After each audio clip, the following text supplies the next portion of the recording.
Hey viewers, welcome to another game of Casual Pro Gamer. Sorry, I just messed up the first time, so that's why I laughed so hard. Anyway, skin power for the win here. We are doing a Nidalee game, and Nidalee is on Skype with Lee Sin. Apparently they are family.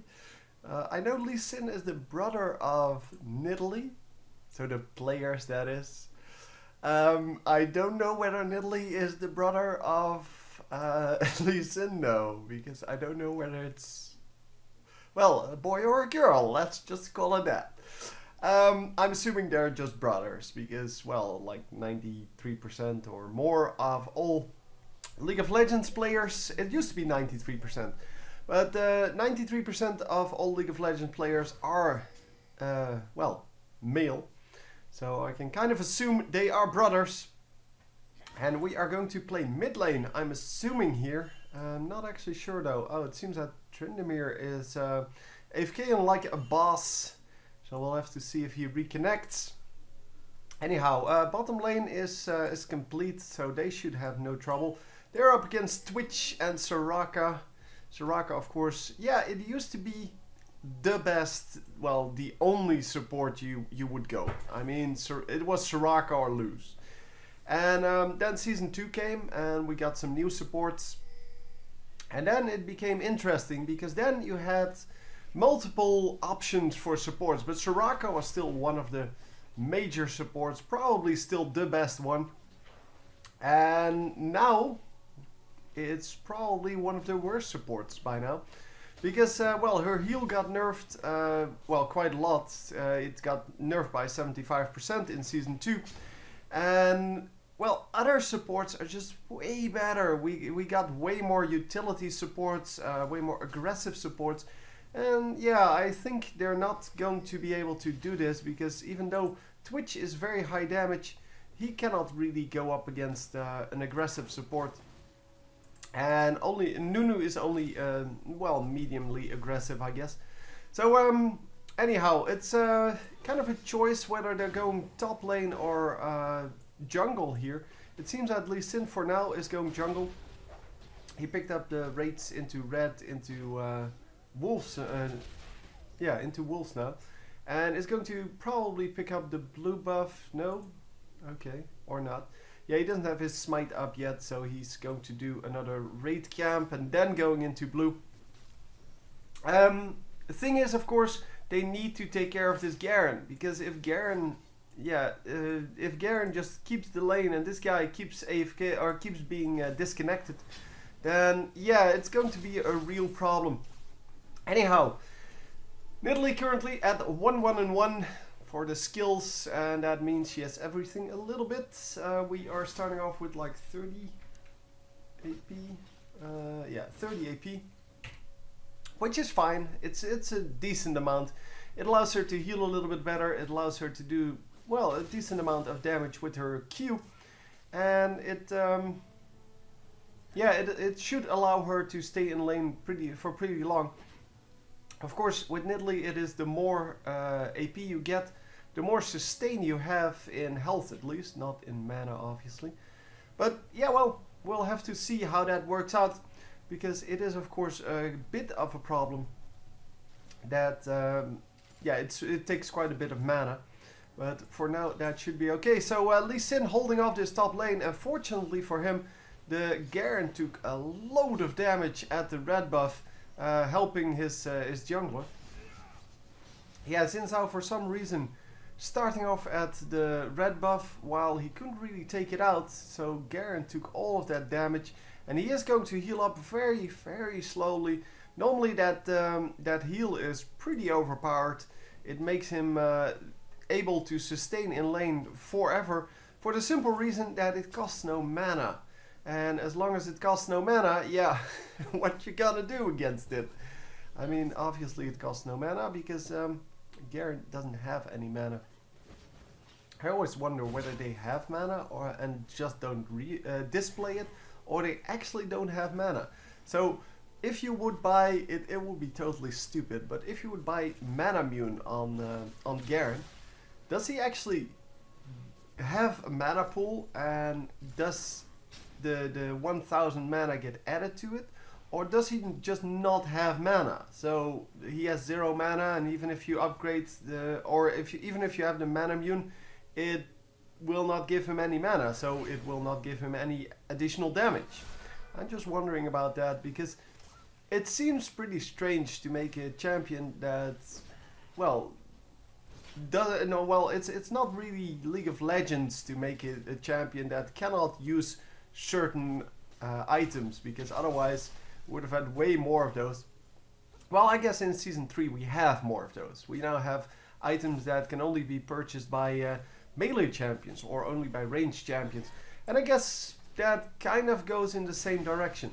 So Garen is going to take out this turret. He shouldn't. I mean, what he should do is just pick up the minions behind the turret and then run out. Go do something else. Because he is not super useful in this lane on his own with nobody here. So we have this guy top lane. Let's set everyone to where they should go. There you go for the one team, and there you go for the second team. And oh yeah, he was already level 6, Mr. Leeson. That did not work out. So Nidalee is going to run top, and yeah, there is some pinging going off, but that doesn't really tell you anything if you're the top laner. And the top laner apparently did not get the message. So even though he could have easily understood what was going on, he did not. And he's going to die now. Didn't even attempt to run out. I guess he didn't really have anything. He used his flash already, so yeah, there was really nothing left to do. And he does have a movement speed boost.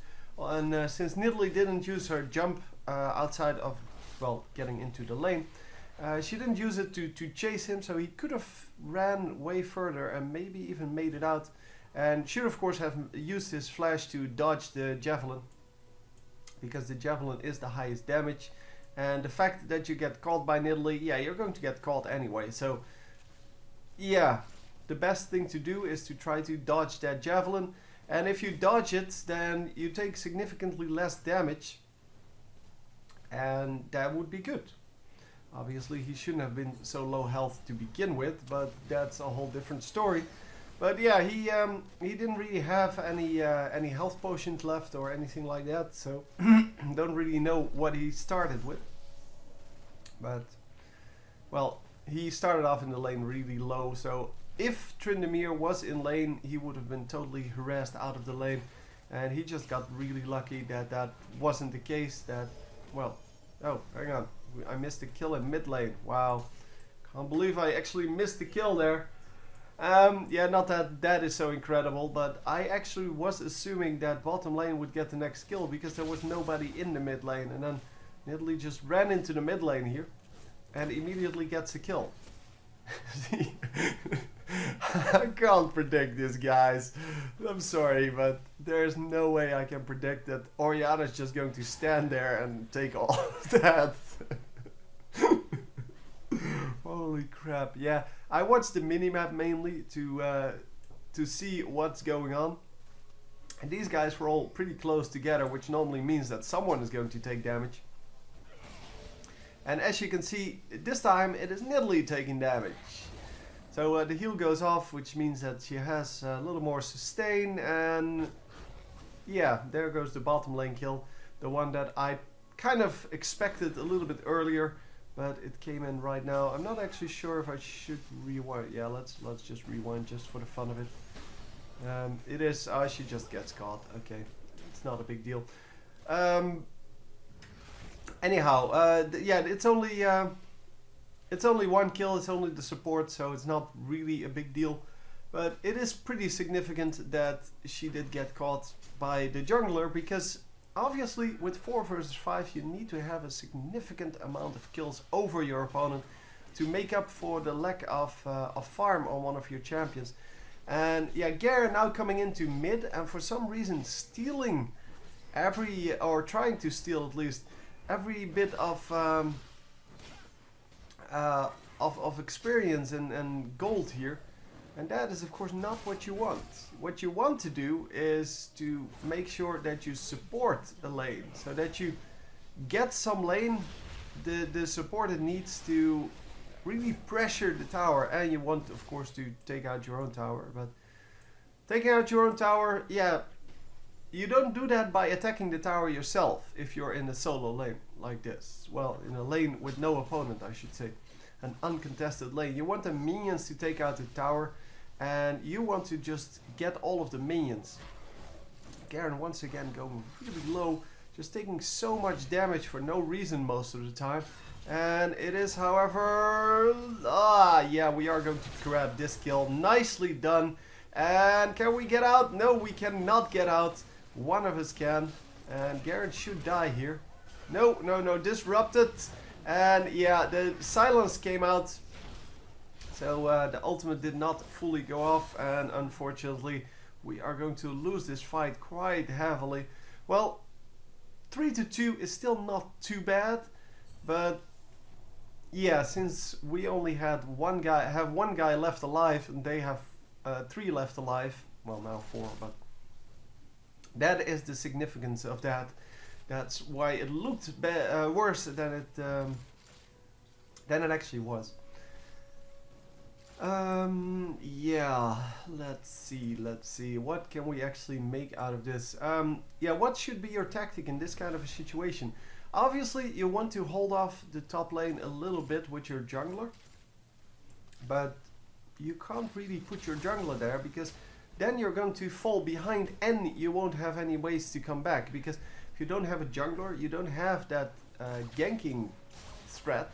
So you're going to have the bottom lane just push, and your team does have a jungler, so your jungler can actually either help the bottom lane push, or if the enemies push, you can get a gank off from the side.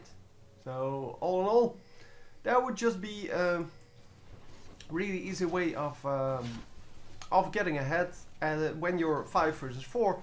But obviously we are 4 versus 5, so yeah, that's going to be hard enough to deal with.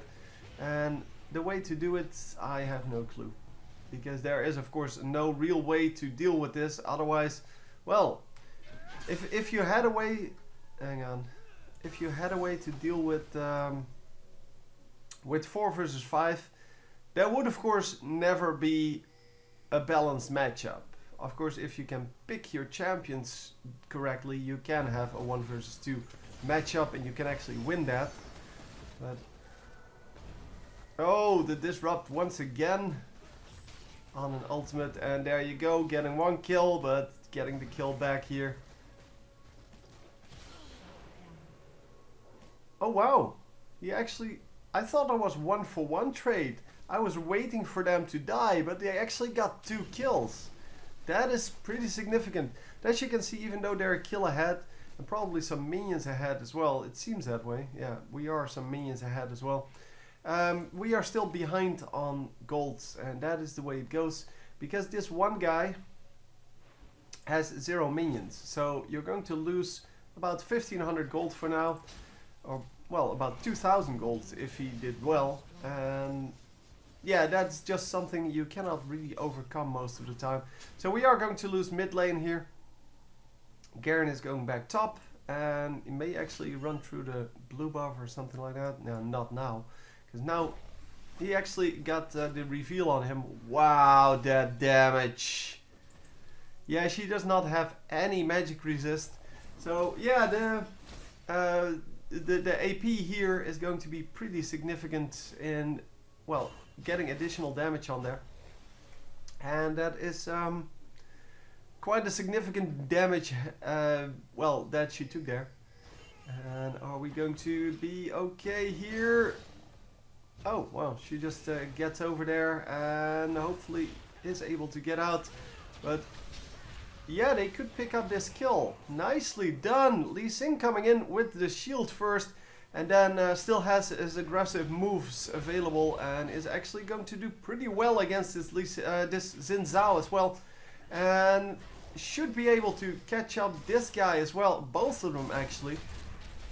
Yep, nicely done. The jump from Nidalee coming out exactly at the right moment. The Orianna ultimate coming in too late, and yeah, it just cost her life. Yeah, she should have immediately used that ultimate when the ball landed, but it took her like half a second, which gave Nidalee the opportunity to get out of it. Obviously, Lee Sin is going to use some skills to increase his attacks, and that is, yeah, that's pretty good.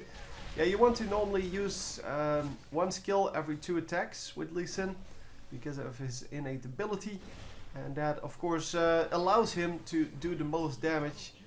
And wow, we're going to pick up maybe even another tower here. The top tower is still not down on our side, which is pretty significant considering that Garen had free reign in his lane. There was nothing that, well, they needed to do.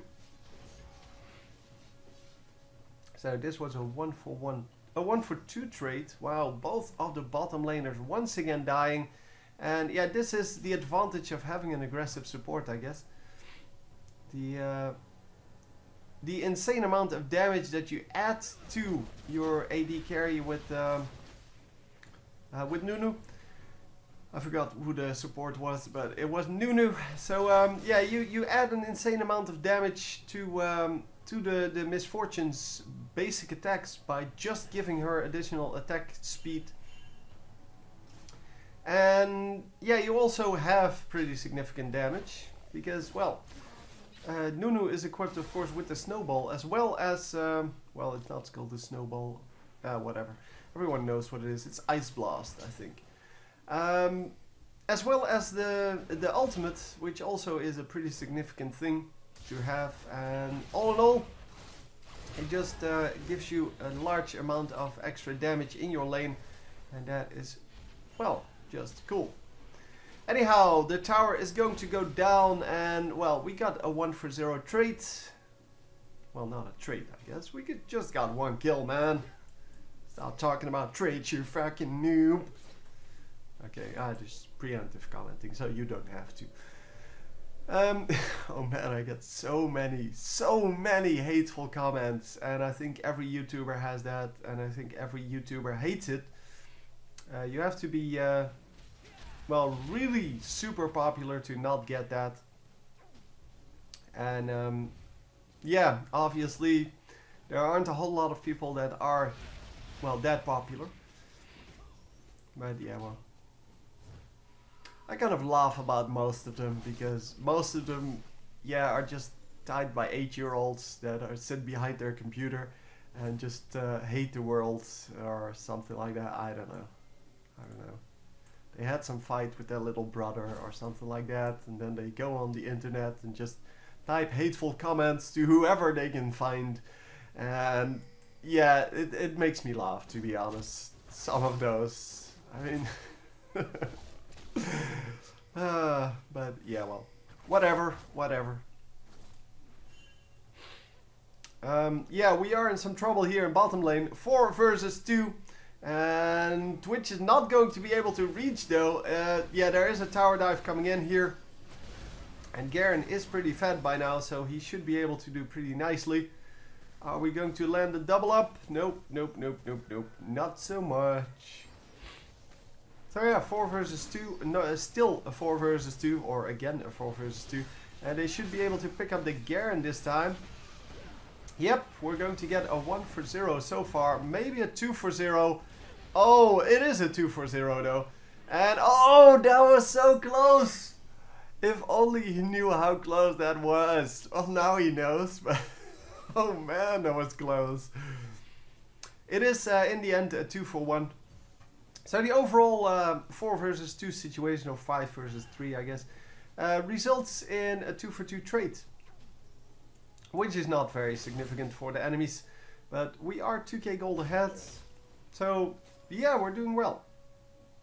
So all in all, they are making use of the fact that they are ahead in farm, or ahead in experience, sorry.